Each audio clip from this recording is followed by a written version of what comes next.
Hey. Live? We're Hello. live. Good morning. Good afternoon, sort of. Good afternoon. Yeah, I guess we're still having our coffee. It's like Hey, Mia. Mia's playing with us. She wants us to throw an alien. She's absolutely right about the placement of this. So, today we actually wanted to talk about a question we get often, which is what's it like to move to a small town, at any point in your life, really, but in our early 30s in our case. Yeah. And the transition itself. So, sorry, Mia is a lot. Squeaking her toy with us. So what was it like, what was it like for you, babe? Why don't you talk about your experience? Okay, so I had a harder time, for sure, than I think you did. And I think what was really hard for me was to go from having a really tight-knit community that we spent 10 years building and then go to a place where we didn't really know anyone. And I didn't do the due diligence of even making sure there was young people in this town. So we sort of got the vibe when we were house shopping, Yeah. but we didn't really know. I mean, they could have all been tourists for all we knew, to be honest with you. Right. Yeah. So I'm happy to say that if you are considering moving to Bryson City or don't know much about it, then that there are a lot of young people here, like young couples, and people who are starting their life and moving here to build their families. So that was really encouraging. So that was really tough, but we made friends fairly quickly. So once that was sort of taken care of, I think the second thing was kind of noticing that I always considered myself to be like a really calm, quiet person, and very relaxed. In a bigger city, like I felt like it was always very loud and fast, and I was more calm. And I figured when I moving to a small town, I would just match the environment and be like, oh great, that's awesome. But then I moved here and I realized that actually I was just calm in comparison to my environment. I was not at the same level and calmness and speed of a small town. So my thoughts were very, very loud. And I also think it's like a good and a bad thing depending on what's going on in your life. But when you move to such a small, quiet place and like nature really gives you that solitude, like you can't escape from the thoughts that you're having. And anything might have been bothering you that you could probably go under the radar because you were in a faster paced environment, you were more stimulated, there was just like more to do. This is another life. Hi, Rick. Hey, Rick. You can't really get away with that in a small town. Like you're like when all there is to do is go out in nature, and things are just very quiet, and arguably they would go dead for the off season, then all of these things came to the surface. So it was really great to connect with myself, but it was a really tough transition in terms of, oh wow, okay, like I'm discovering something I didn't even know about myself, which is kind of cool. Yeah, it's almost like the tranquility of a small town, and also just in our case a mountain town, which mountains just tend to have they sort of like ooze almost peace, Mm-hmm. It amplifies whatever it is that we have going on, that sometimes we can hide it, not even consciously but sort of unconsciously hide it when we're in a fast-paced environment. And your typical like go to work, get out of work, go to happy hour, like what's everybody doing, go see this friend, go see that friend, go to a bar, go to a restaurant, whatever the case may be. It's sort of, we didn't have that here, so that transition was difficult. In my experience, it does heal the soul. Absolutely. The energy there soothes and heals the soul. I Mountains believe bring that. peace to the people. Yeah. Where Rick, I know you kind of chimed in now, and appreciate you being here.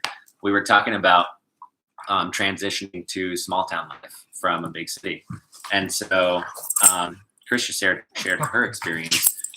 One of the toughest things for me, I think, was not knowing what to do, like on a Saturday or Sunday, Saturday morning today.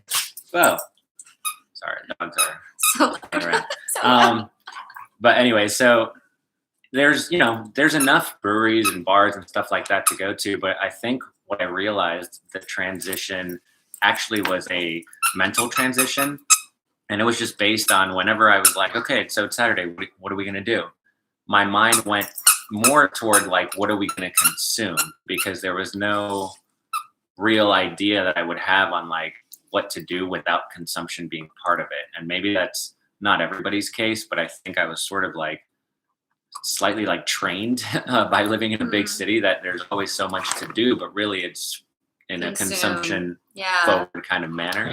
And anyway, once that clicked and I realized, oh, we can just go take a walk down Deep Creek, sit on a bench and have a conversation for 3 hours. And that is something to do.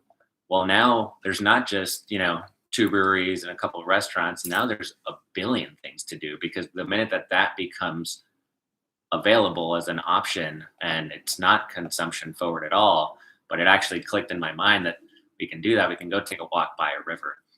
We can go, build a fire in our fire pit and just sit around. We can do a 10-mile hike and really like get our heart pumping and all blood flowing and stuff like that. So the minute that these things were options, then I realized, wow, like we have so much available to us.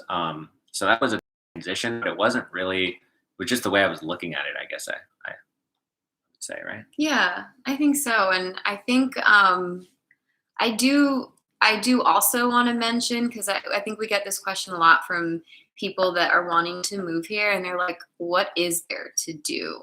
Like, is there stuff to do? And I think that, not everyone wants to spend all of their free time like completely in nature. And I think even if you aren't like that, there still is enough to do here. Like, it's not like there's nothing here. This isn't a town with like one gas station and a Walmart. There are endless amounts of places to go grab a coffee or an ice cream or like have lunch or dinner. Certainly plenty of breweries, lots of wineries, and also a lot of other active things. Like, I think it's probably the best suited for someone who appreciates an outdoorsy lifestyle, for sure. Mountain biking, kayaking, obviously hiking, going for a run in nature, or like trail running or whatever. All of that is, very abundant. But yeah, you're right. There's like, there's some things to see. We want to go grab a beer. It was more just like if all we were doing was going to grab a beer or going to get some you run out of options. Yeah, we were almost like, and it's weird because down in Miami we would tend to go to the same places. Like, I'd love to go to my favorite bar, favorite sushi place. Yeah. But it was almost like the idea of having options was somewhat comforting, even though we didn't necessarily. Yeah. I mean, we celebrate our anniversary. Okay, well, fine, we'll try a new restaurant, whatever. But we just weren't the type of people to really explore that much. Not that we didn't, but I just, I loved the idea of going to a bar and knowing the bartender and being able to have a conversation with that person. And so, yeah, we now have that here, and it hasn't really changed. But at the beginning, it felt like, oh my God, there's only like these 2 places we keep going to. So anyway, that is our transition and how difficult or easy it was. But I mean, the whole concept of just give it time and stick with it. I don't think there's really, like, I thought there was the idea of like, oh man, there are people that just could never live in a small town. Yeah. I don't know. I don't really know if that's true. I wouldn't say we necessarily were people that were just meant to live in a small town, but here we are. And after 2.5 years, it feels absolutely like home. And I'm sure if we ever transitioned back to a big city, guess what? There'd probably be, right now we go to Asheville even, which is not Miami. Like oversaturated. And that's like not. We're like, oh my God, where are all these cars coming from? This is very scary. But yeah, I, like everything, it'll be a challenge. And if you're committed to it, in our case, we were committed to it, then we made it work, and now we love it. Yeah. So I think so. But yeah, also, if anybody, there's like 3 people here. We got 4 thumbs up. Appreciate that. So if anybody has any questions, I know Rick, you're commenting, but did Rick live in a small town before? I believe he's from around this area. Yeah, right. Actually, and then wanting to come back. Do you have any family near you? I imagine it's hard being away from family. That is a good point. Yes. Stewart Griffin. Such a great name. It is. And I'm sure it is your name. So by the way, Is that your name, or is that a Family Guy reference? it's pretty awesome if that just is your Either name, way, and it's it's like amazing. such a great connection to And Family Guy. we can't be the first people to mention that. Yeah, I hope we're not. So Jaime has his dad and his brother who live in Asheville, which is about an hour away from us. And my aunt and uncle as well. Yeah. And honestly, we don't see them that often because we just No. kind of stay here, to be honest with you. But often enough, every like once a month or twice a month, like my dad and brother will come here, or maybe we have to go to Asheville for something, so we'll go grab a beer with them. And then your family does come up from Miami. I mean, I think 4 times a year, Yeah, something like that. They come pretty often. I think it has been made the account when I was a kid, and I'm 28 now. Okay, cool. All right, That's awesome. That's an awesome name.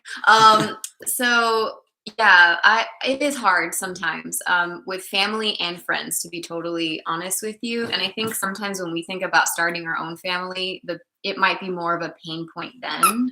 Yeah. It's been 2.5 years, and so it is hard. But I also think both of us are very independent and adventurous personalities, where we weren't.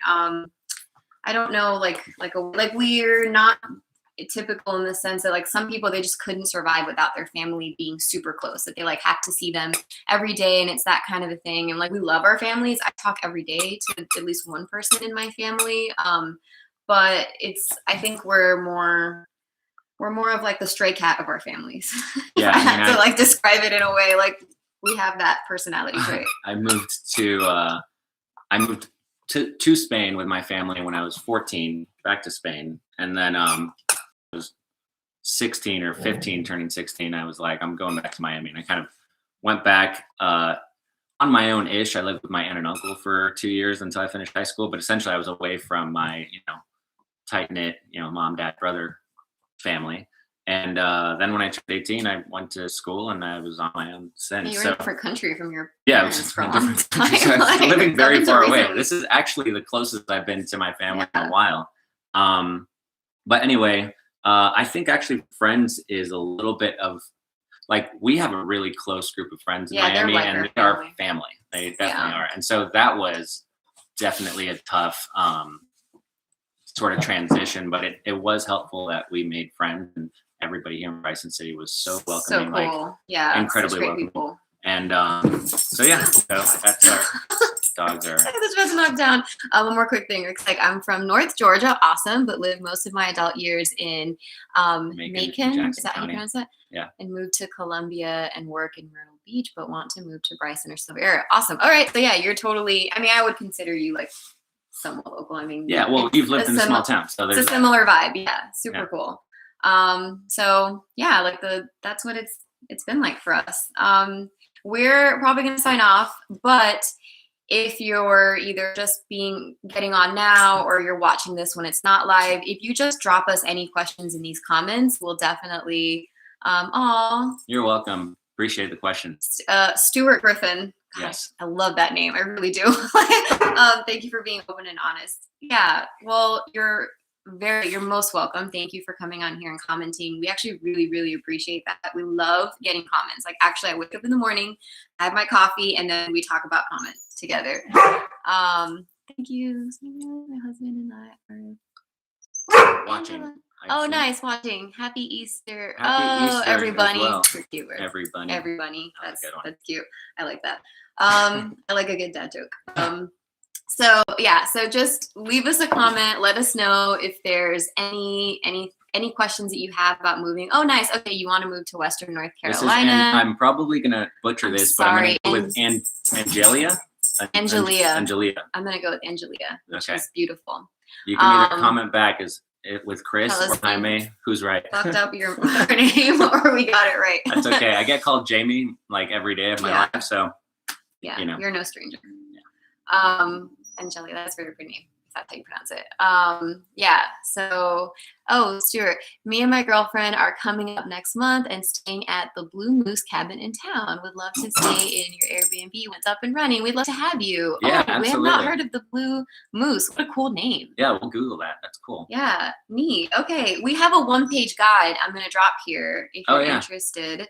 And it's basically the places that we would recommend to family and friends. So it's not going to be like an everything that there is to do. do because we Stuff just we've done and we wouldn't like do it. everything. We wouldn't eat at every place or go to every brewery. So we're going to drop that here if it supports you and you want to check it out. Like you're looking for stuff to do. Your wife is right. Yeah. It's actually prettier the way she pronounced it, so I'm glad she's right. I didn't want to say it before you confirmed, but yeah, it's prettier. I had a feeling I would be. Okay, so send us your comments. We're gonna keep doing these Q&As. So if you are interested in moving here or just visiting here or whatever, like we're happy to share seriously everything about our experience, even like the not so pretty parts. I touched on that a little bit today, but we're absolutely open to exploring that even more because it was hard. Yeah. And it's not hard now, but like any change in life, there's always a hard part. So Takes time. It takes time. All right. We love you guys. Have a good weekend. It's up the street from the Pizza Hut. All right. That's the Blue Moose Cabin. We'll Nice. check it out. Good to know. All right. Well, we love you guys. Thanks for joining us. And again, leave comments with questions. We're going to be back here next Saturday at 12 o'clock. Bye. Bye, y'all. And